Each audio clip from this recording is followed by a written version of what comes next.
Hey everybody, it's Josh in editing. Just wanted to let you know we got some bonus content at the end of this episode as we do. So stick around afterwards to hear us just being boys.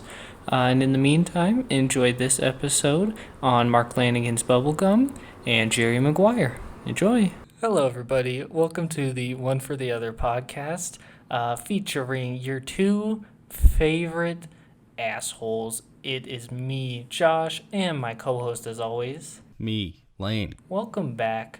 We are the most professional podcast ever, and today we're going to talk about a movie and a record as we always do. So we're going to get right into that. Lane, I had the movie or the record this week, so You sure did. I was just reminding you because Okay. But I had the Yeah. record this week, and I chose the 2004 blues rock record by Mark Lanigan, Bubblegum. So, Lane, what'd you think? I don't know. It's all right. Okay. So I don't know. It just puts me to sleep. I think that's one of the main takeaways for me for this record is it just kind of puts you to sleep, and it's just kind of boring. And the guy's voice, he has a great voice. He's a great singer. Just I don't know. I think it literally put me to. Yeah, I was listening to it last night. Literally put me to sleep.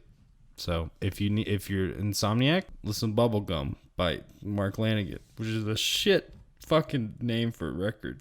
That is a blues rock record. I thought it was funny because we've had a very, upbeat pop record named Blood, and now we have a heavy blues rock record named Bubblegum. Oh my god, you're so right. I didn't even realize that. That's fucking funny. But I'm kind of more interested in what you think and your background with this record. Yeah, so like I said, I found this record from an episode of the series What's in My Bag on YouTube where musicians just show off music they like. And the folk punk band Against Me, which is a band that I really enjoyed, they did an episode, and one of the members, I believe is like their bassist. I don't know. He's one of the ones I don't know and don't care about.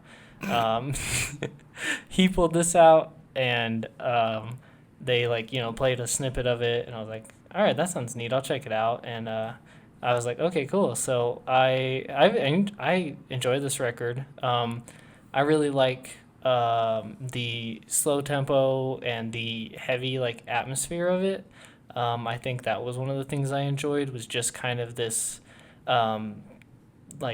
oppressive or depressive atmosphere that kind of coats the whole album.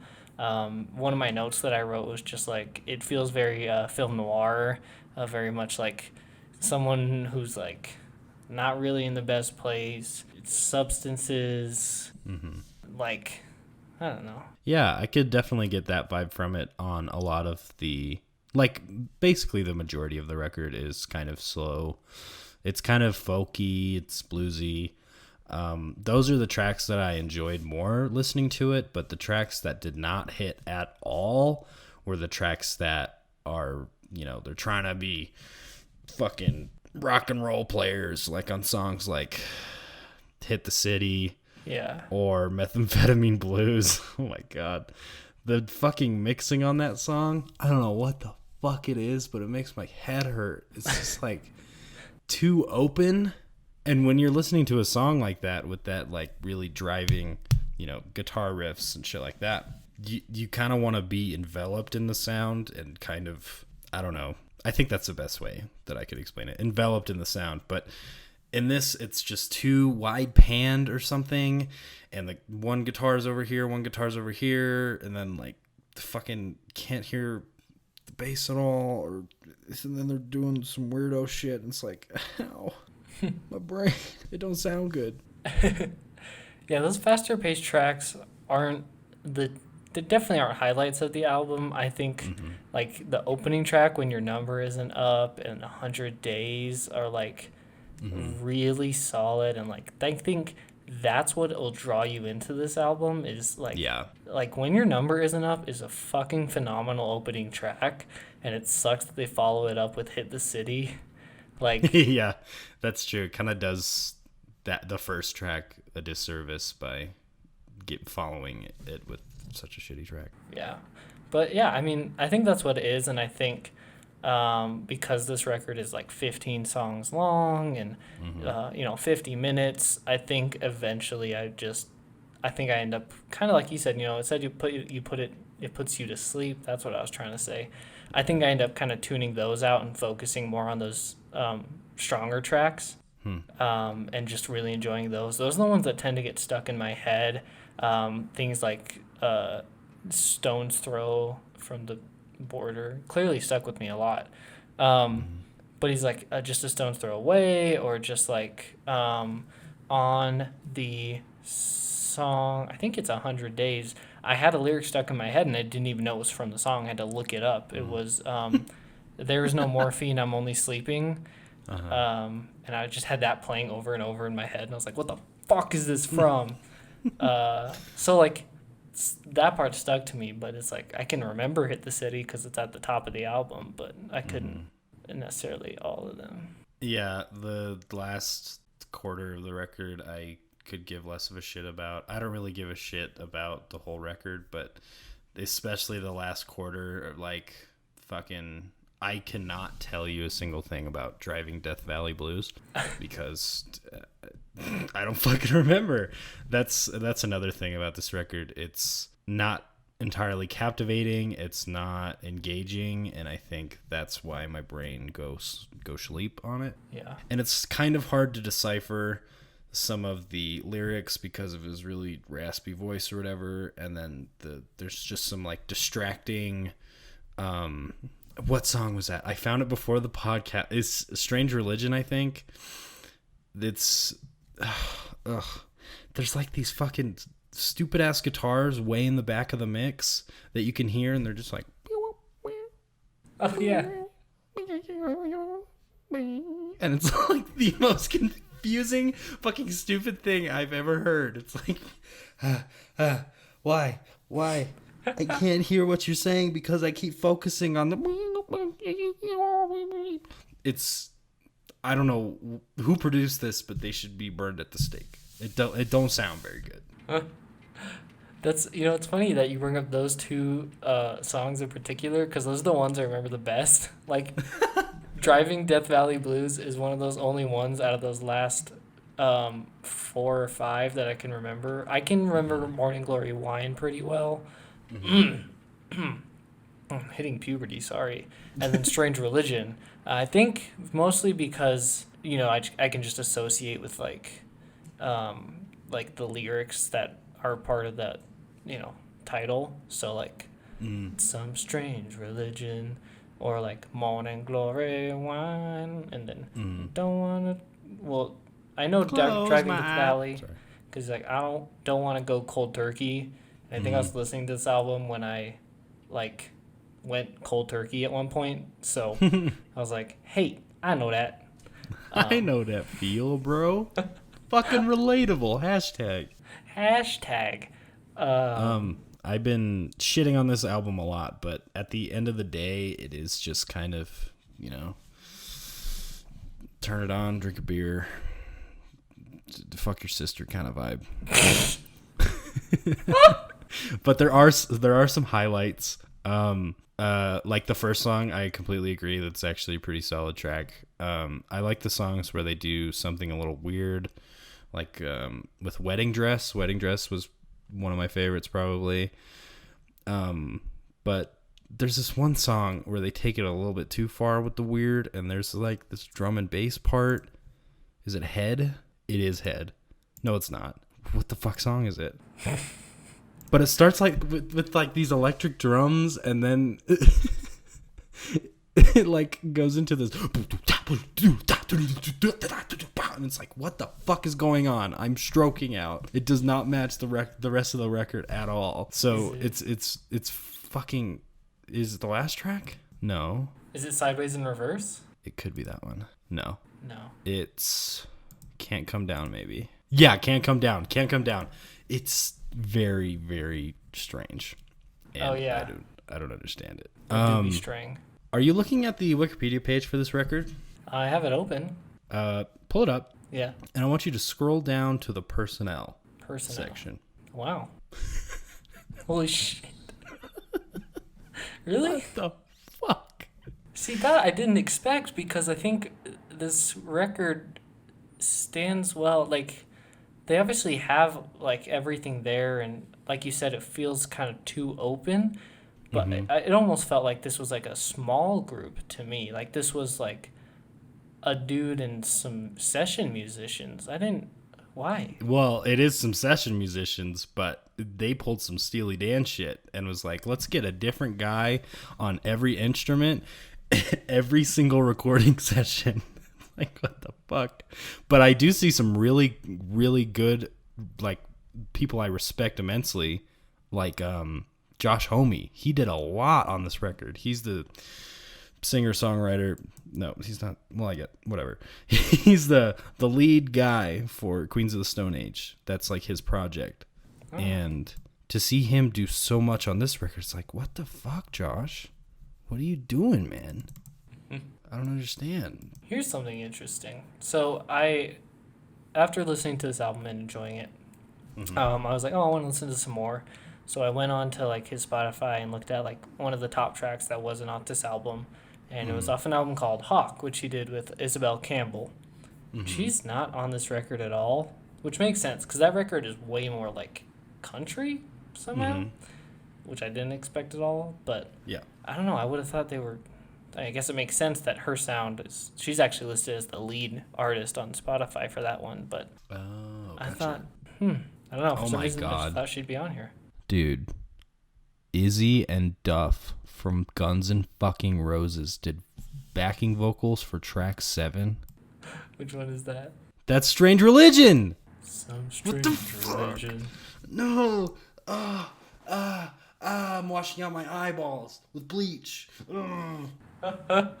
That's gross. Well, I don't know.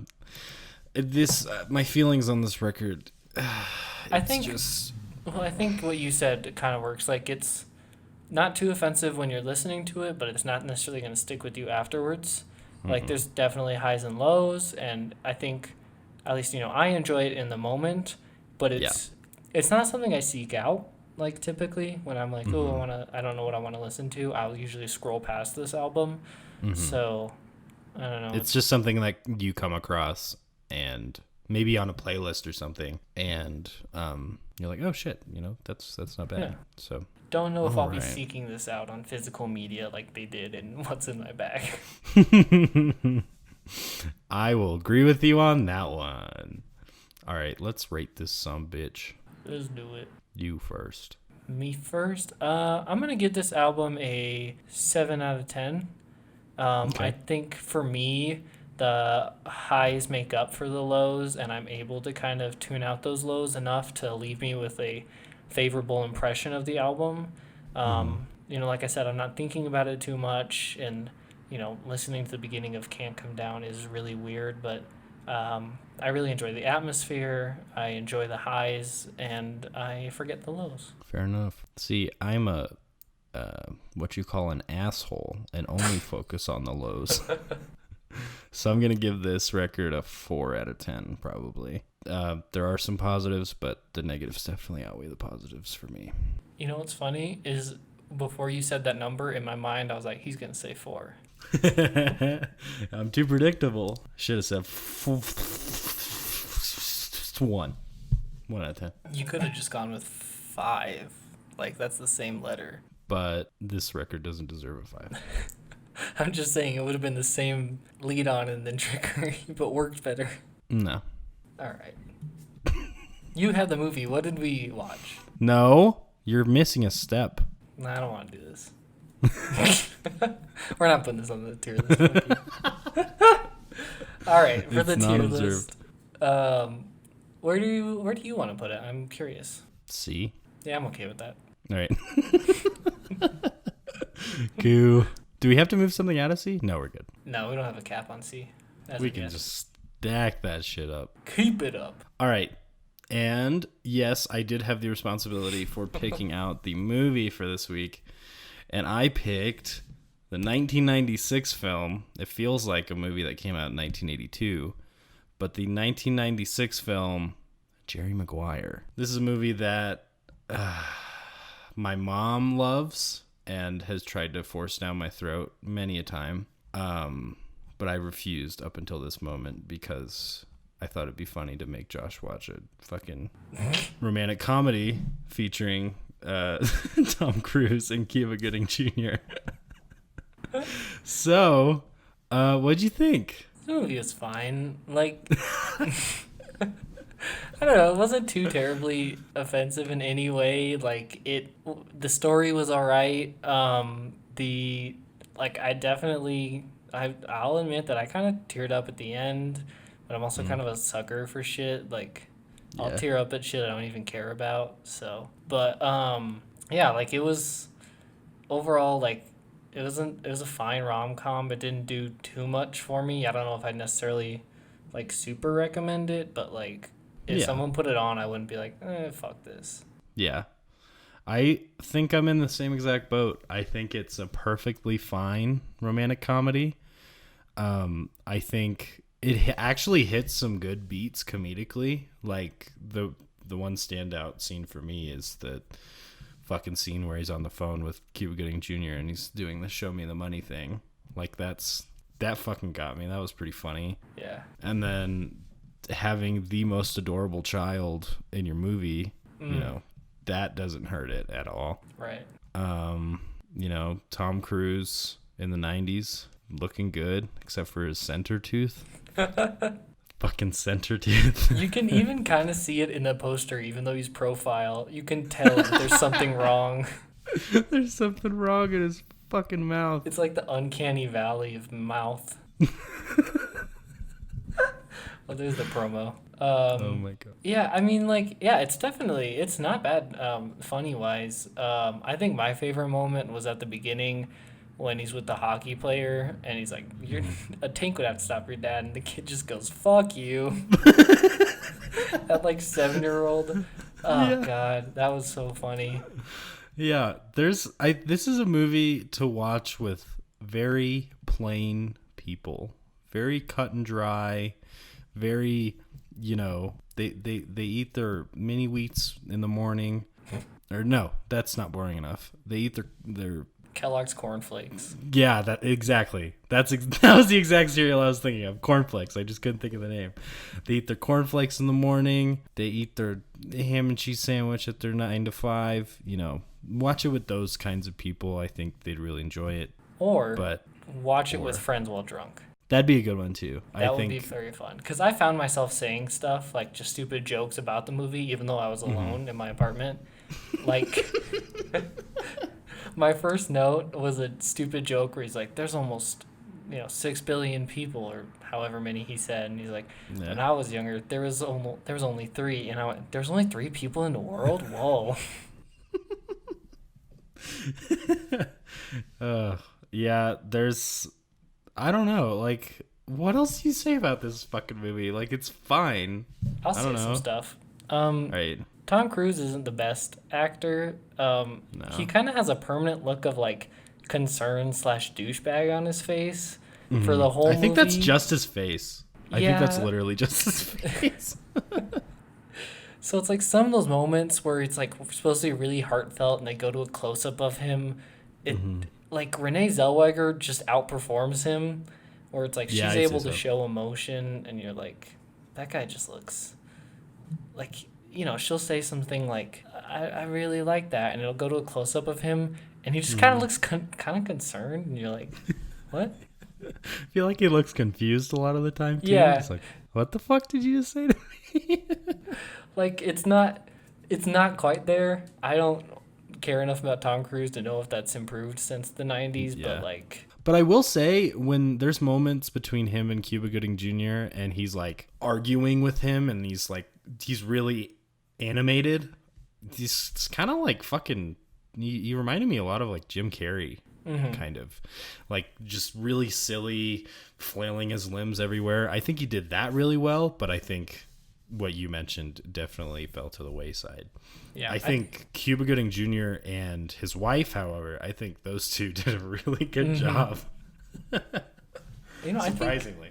I think Jim Carrey actually might have been a decent pick for this role. Yeah, I think so too, actually. Yeah. He'd probably do a really good job. Yeah. Also, this movie's too long. It's like 2.5 hours, and they spend so much time setting everything up that they have to like speed through a lot of stuff. And it's like, I don't know, you maybe could have cut out some of this or not introduced as many plot points. I think the writers were just they didn't kill their darlings enough, and they were just able to put in so much. So there's like so many different aspects, and I think it doesn't. I think they were trying to do it where they had kind of more than one conflict to face, and they were kind of overcoming each one. But I think it just adds up to too much, and they maybe should have cut some out. The music in this movie is like pretty good. The soundtrack's like decent. There's a part where he's in the restaurant on their like first date, kind of, even though they both don't call it that, even though they know it is or whatever. And the like mariachi band comes to play a song. It's like 2 seconds long. Like, what the fuck was that? Literally, like, they come over to play, and it's like this neat moment, and then they just like, she looks at him, and then the song's over. And I was like, really? This is the worst band ever. Like, why are they playing the free demo version you get on iTunes? What is this? They're jingle writers. They write jingles. Their bodies don't physically allow them to play songs longer than 30 seconds. If it's 30.1 seconds, they short out and die. They're actually robots. Yeah, they're mariachi robots. Okay, but speaking of the soundtrack. Okay. Something that really bothered me. They ended this movie with Bob Dylan's song. And why? Why'd they do that? I didn't mind that. It was weird. It seemed like he used that song for the end of a really dramatic indie movie or something. Like, he used that song at the end of fucking Perks of Being a Wallflower. Like, that's the song you use at the end of that movie, not this movie. Like, you use a Bruce Springsteen song at the end of this movie or something. Yeah. I don't know. I think, like, they were just trying to be like, yeah, shelter me from the storm. Like, they love each other. The art, the lyric meaning. A very superficial meaning to a Bob Dylan song. So, but one thing I did like about the soundtrack was the instrumental cover of Junk by Paul McCartney that plays in one scene. I thought that was really cool. I like heard it and I perked up a little bit. I was like, wait, I know this. And I was like, oh my God, that's Junk. And I was like, this fits this scene really well. You know the scenes with Tom Cruise and the nanny? Yeah. I'm the nanny. I know. That made me really sad. I was thinking about like, that. is that how I sound to people? Like, when I talk about this shit, I feel like it's how I sound and I should stop. Oh God, I enjoyed that so much because I was just thinking about you the whole time. Oh God. I don't think you sound like that. I'm resident jazz man, for those who don't know. There was a phase in my life where that's quite literally all I listened to and went to school for. So. And we listened to a John Coltrane album, and that is one of the people he mentions. He actually only mentions John Coltrane and Miles Davis, and I was like, I feel like a real jazz fan trying to like spew to someone else when they don't care would probably bring up like someone. No, he mentioned Mingus, and they played a Charles Mingus song. Okay. That's a deep cut. Well, not the deepest of cuts, but yeah, it's a deep cut for Chad the nanny. Chad. Yeah, that's another thing. The fucking beta cuck male's name is Chad. This is really funny. They couldn't have known that, but I appreciate it. Yeah. Chads in are 2020 in hiding. They're fucking nannies who listen to John Coltrane. And give you weird jazz to have sex to. That's actually a really funny premise. It's like, here's some jazz. Go fuck this lady I've been trying to fuck for a long time. And he just immediately turns it off. Yeah. Reminds me of when Harrison made that meme of Had sex to Green Day the other day. Didn't come. Oh, good I shit. like that. Yeah, that's pretty Shout much out all to I have. Harrison. Yeah, let's rate it. Cool. Go ahead. I'll rate it like a 7 out of 10 because I generally had a good time watching it. Yeah, I think I'm in the same boat. Like, it's not bad. Production's like competent. Besides Tom Cruise, the acting is decent, and like you said, he shines in those high energy moments, and kind of falls by the wayside. The idea of like him truly learning to love is like nothing new, but it's it's a decent it's a decent like lesson or whatever. Yeah. So yeah, get drunk, Cool. watch it, or show it to your like Mom. white Mormon friend. Yeah. Show me the money. Okay. Where does this go on the tier list? I think it goes in C. Yeah. Yeah. It's not bad enough. We should for probably. me, but Yeah, I think C is perfect. yeah. Cool. 2 mediocre forms of media this week. Wow. From like a really good week to just the most week. The most, yeah, as average as you can get. That's me, baby. That's me, baby. They call me Gray. So I have the responsibility for the record next week. Yeah. We're gonna listen to a rap record. Okay. Never mind. Rap I was gonna do a rap. port. I was gonna do a portmanteau, but it didn't pan out. We're gonna listen to a record that I really should listen to, because I'm a big '90s rap guy, but I just haven't for no fucking reason. We're gonna listen to Illmatic by Nas. Oh, all right. Like absolute landmark record from what I've heard. I think it was released in 96. Let me double check. 94. Fuck. Close. Closer than Jerry Maguire. Yeah. 94 record. Everyone says that this is the best record ever, so I think we're gonna have a good time. Yeah, I'm excited. I haven't listened to too much 90s rap, but you obviously do, and from what you've shown me in the past, I've enjoyed it enough. So Yeah. It'll be cool. cool. For the movie this week, I was scrolling through Netflix and ended up in the thriller section, as defined by Netflix, not by real people. And I was like, oh, this one be good, this one be good. And then I saw this movie, and I was like, we have to watch this because I have to watch this. Ooh, there we go. Directed by Yorgos Lanthimos, Whoa. who you probably don't know by name because who would ever say that, but this movie and The Lobster are his biggest hits. It's the killing of a sacred deer. He did The Lobster. No kidding. Yes, I think That's cool. I'm like 90% he did The Lobster. I have to double check this before I Look like a fool. Yeah, he did The Lobster and he also did The Favorite. Oh shit! Nice. Cool. Yeah. So, yeah, this will be super cool. I love both The Lobster and The Favorite. So I've heard great things about this movie. Someone in my directing class actually said this guy was their favorite director ever, and so I'm super excited for this movie. Yeah, shit. If I would have, I don't know why I haven't seeked out the movies that this guy has done because from what you listed, I love both of those movies. Mm-hmm. So I think this one should be a jam too. Yeah, I think I've had this on my list. It came out 2017. And I think from watching Ralph the Movie Maker's 2017 Best and Worst, he had this in his best, and I was like, this sounds great. Yeah. Yeah. Ralph has great fucking taste. So fuck yeah. All right, everybody. Fucking go watch that shit. Go listen to that shit.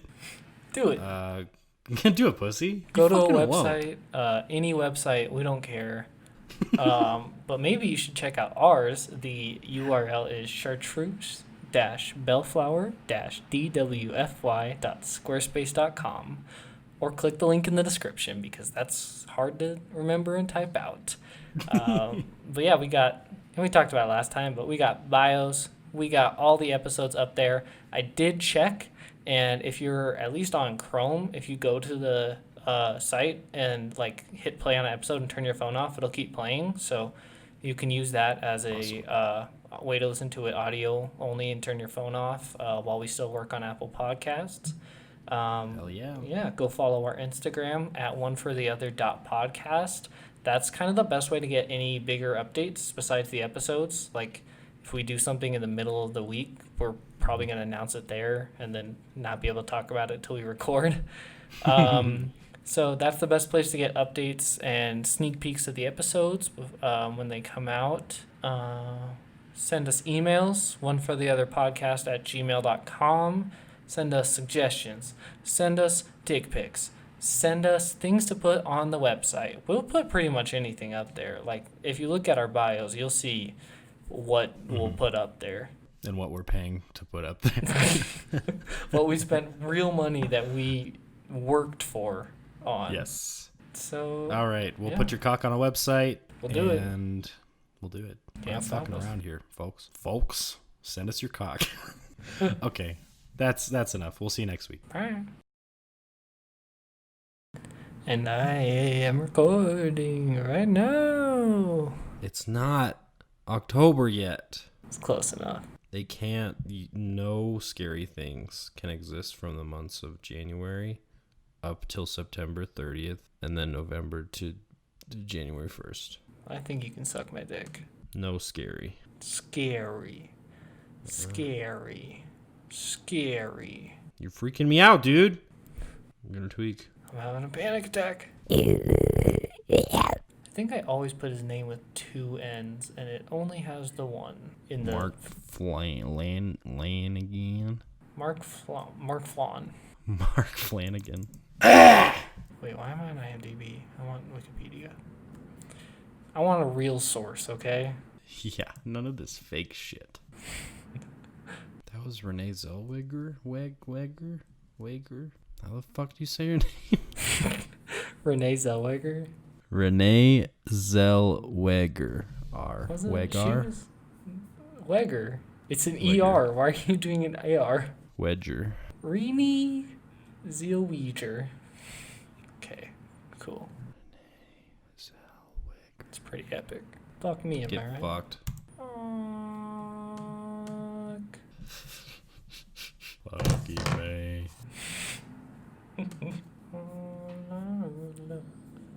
May fade away. All will become away. Ape? You dumb bitch, fuck, cunt, fuck. There you go. You fucking bitch. Do it. Do what? What's happening?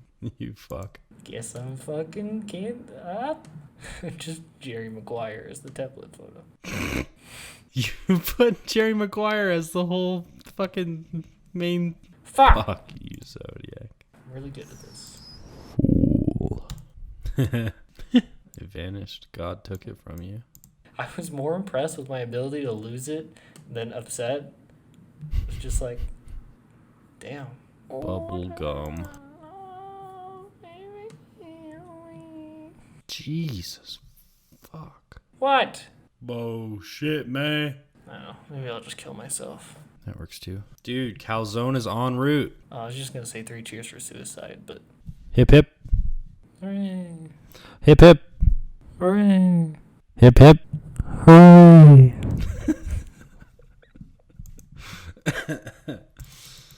I need more clothes. All I have are fucking shorts, t-shirts, and sandals. It's gonna be good. Gotta do that work. It says arrives in 1 minute, so we'll wait.